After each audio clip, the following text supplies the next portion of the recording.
Today was a big day for the United Way, and for all of us at Western Mass News, it was unloading day for the annual Stuff the Bus campaign. And with your help, we were able to collect hundreds of supplies for school children before they head back to the classroom. Some of us helped bring the donations to downtown Springfield, including Western Mass News reporter Matt Price, who gives us an inside look at the effort.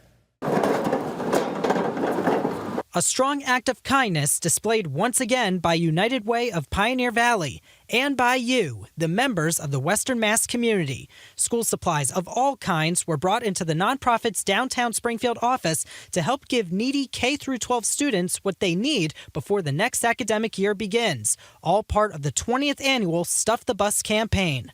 It's been awesome to see the community support. Big thank you to our drop-off location partners such as yourself, Western Mass News, and our community donors.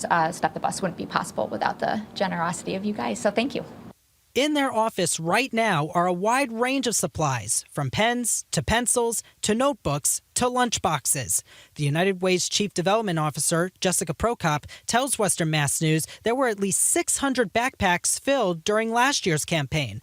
This year, it's going to be more than that. I think our goal was to have 700 backpacks filled, and we're definitely going to do that, so awesome. This would not be possible without help from you, the viewers, and some of our colleagues at the station throughout the last 2 weeks.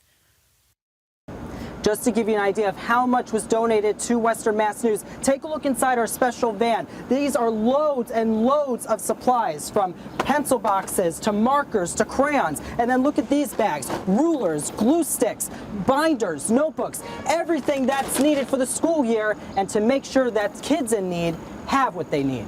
It's so wonderful, and it's even more heartwarming once our volunteers come and actually stuff the backpacks and get them ready to go and then get them up onto the truck. All of the stuffed backpacks will be dropped off for kids in Hampden County, South Hadley, and Granby on August 22nd.